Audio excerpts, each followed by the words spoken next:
Utang nga talaga, wala talaga akong utang kahit papipilitin ako. Kung gusto mo tawagin mo siya dun para kausapin ko siya. Ah? Ito yung nag-utos sa akin na singiling ka. Ito? Opo. Ayos ka! Ikaw ngayon may utang sa akin tapos ako pa yung sisingilin mo? May utang sa akin, di ba? Dapat ako ang maningil sa'yo. Grabe ka talaga. Grabe ka talaga. Ikaw din gumagawa ka din ng kwento na ito yung nag-ano sa akin. Ako nag-utos sa akin yun. Ano ba yung utos sa'yo, Day?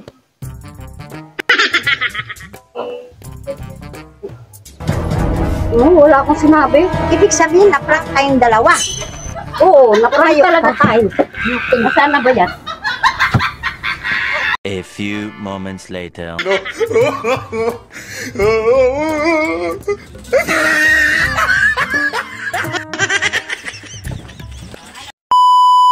So, hello mga kabady. So, ngayon, may naisip na naman akong kalokohan. So, ngayon, dadramahin ko si Papa para i-prank si Mama tapos si Tita. Kasi alam ko, yung dalawang yun, may inis yun.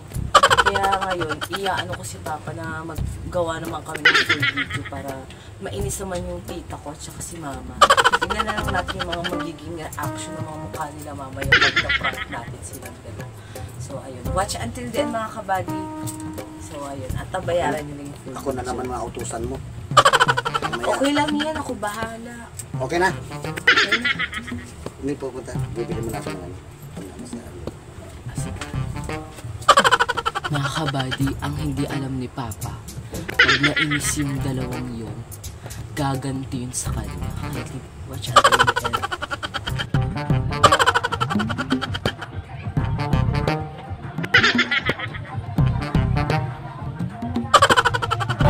Day! Day! Ay lang. Diba nandiyan si ate mo sa loob, diba? Singilin mo si ate mo sa utang niya. Utang niya kay ate mo. Tapos siguraduhin mo na, asarin mo talaga. Kasi wala namang utang niya sa mama mo, pero hindi na natin alam kung anong sasabihin mo. Ah, sigurado ka, asarin mo si ate mo. I-prank natin. Okay? Kita na. A few moments later. Mang! Isang linggo na ako ng trabaho. Tapos, Maningil ka na. May kausap ka na ba na ano? Sigilin mo na yun. may magbabayad ka sa akin mamaya. Sino? Yun lang utang sa akin nung nakaraan. Kasi may kukunin daw siya pera, tapos gabayad yata ng... Wala na tayo. Isang linggo na ako ng trabaho. Ilamin mo muna na lang yun. Gamitin. Ha? Ilamin mo na lang muna yun. Gagamitin. Yun na lang muna gamitin. Wala tayong magawa. Nandyan na yan. Sana nga kung makabiyahe pa ako ngayong itong linggo na to. O kung hindi pa, kukunin ko lang yung unit ko doon. Sana nga sa Lunis. Bigla na tawag yung bus mo. Sino ba yung sino ba yung sisingilin mo? Isang tao lang? O marami sila? Dalawang tao yun. Magkano yung utang? Nasa 11K. 11K. Siguraduhin mo mga kasi wala na akong budget. Mamaya bigla akong tawagan doon sa amo ko ba? Gamit ko ng tira ko. Gagawin natin. Ipauna ko muna yung paggamit sa'yo. Ay, salamat.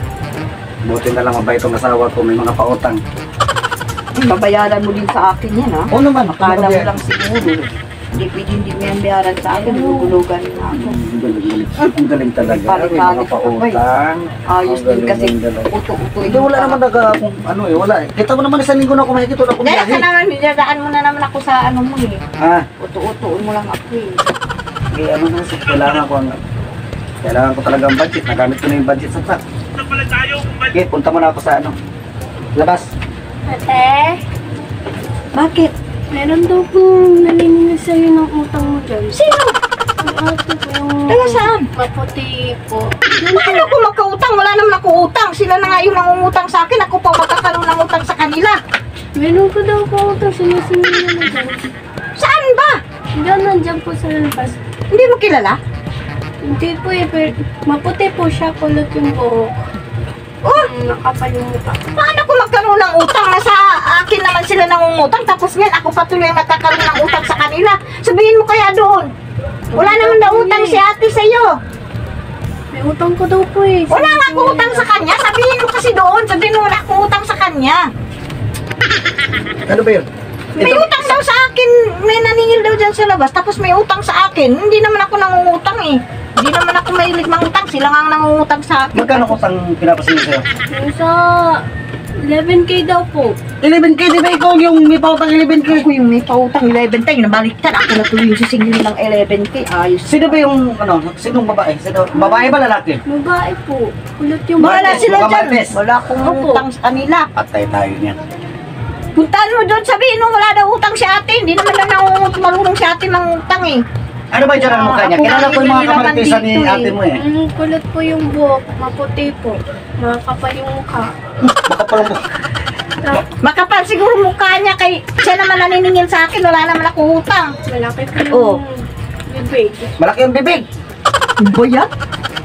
Sino ba yun, ma'am? Daw po. Hindi ko naman kakila lang ganun. May makunautangan. Baka mamaya mudus-mudus ka na naman nun. Sabi niya po rin. Baka Balikan binibiro mo, ka baka lang. binumudus ka. Kung gusto niya, maningil siya, pumunta siya rito para harapin ko siya. Para makita niya talaga kung nangutang ba ako talaga sa kanya o gumagawa Wala pa lang naman siya akong ng budget. kwento. Sabi niya daw po eh. Singilin ko daw po kayo. Ano ibibigay ko? Wala akong utang sa kanya. Bahala siya. Kahit anong gawin niya sa akin, wala akong utang. Teka ma'am, seryoso nga tayo. Sabi mo may pautang kang 11K, kasasabi mo lang Ako sa nga ang may pautang. Ako ang may pautang. Eh, Pero ba't wala nininingil? akong utang. Ewan. Sinisingil po siya ng 11K. Yung utang daw po niya nung nakaraan. Sabi niya daw po ngayon babayaran. Mga ako utang nga talaga. Wala talaga akong utang. Kahit papipilitin ako. Kung gusto mo tawagin mo siya dun para kausapin ko siya. Paano ko magkaroon ng Saan ka utang? nakita? Bakit ayaw mo Diyan pumasok lang po niya sa dito? labasan. Oh, ha? Dapat siya nagpunta dito. Magpakita siya dito sa akin para Magpakita harapin siya, ko siya. para ano?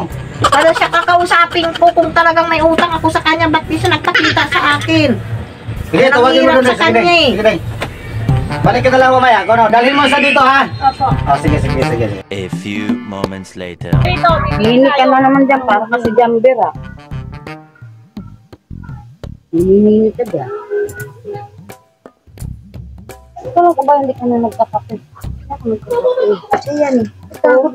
Nag-aantay ako sa'yo kasi magkakape tayo. Ah? Ako yung nagpunti sa akin na singilin ka. Ito? Opo. Ayos ka! Ikaw ngayon may utang sa akin tapos ako pa yung sisingilin mo? Paano ko nagkautang sa'yo? Ikaw yung may utang sa akin, di ba? Dapat ako ang maningil sa'yo. Grabe ka talaga. Grabe ka talaga. Ikaw din gumagawa ka din ng kwento na ito yung nag-ano sa akin. Kung nagputos sa akin. Ano nangyari? Bakit parang ako patuloy ang minudos mo ah? Imbes ako ang magsingil sa iyo kasi ikaw yung may utang sa akin, di ba? Anong nangyari?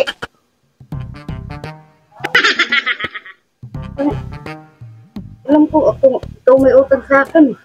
Ano magkaroon ako ng utang sa iyo na ikaw yung may utang sa akin? Laki-laki ng utang mo sa akin kaya ngayon na yung iniantay ko na mabayaran mo man lang ako. Tapos nagulat ako dito sa isa kanina dito, dumating sabi niya, may naniningil. Tapos hindi naman ikaw ang pumunta dito mismo sa harapan ko. Kung may utang talaga ako sa iyo. Ano bang nangyari? Bakit ako ang nagkaroon ng utang sa iyo? Minudos mo pa yata ako eh. No. Saan mo ito nakita kanina, Day? Saan mo ito nakita kanina, Day? Baka naman gumagawa-gawa ka lang din ng kwento. Yan ba talaga? Sinabi naman niya sa akin, kulot daw ang buhok eh. Mulas kasi ako, makita ko lang siya dito sa labas. Pararating ko nga lang. Sino ba talaga nagutos sa'yo? Siya? Anong nangyari? Paano ako nagkautang nga sa'yo? Ako nga yung laging inuutangan. Paano ako magkaroon ng utang sa'yo?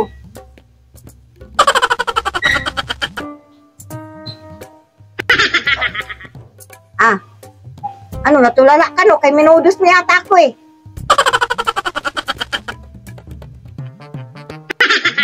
Ano? Hindi ko ngayon nakapagsalita. Wala ka naman sinabi. Ano ba yung utos sa'yo, Day?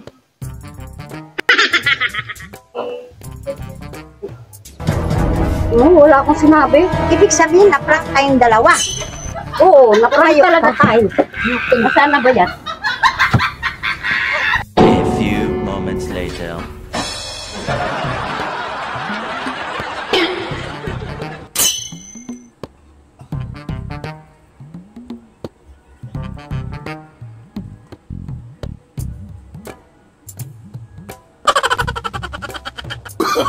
Oh, no, no, no, no.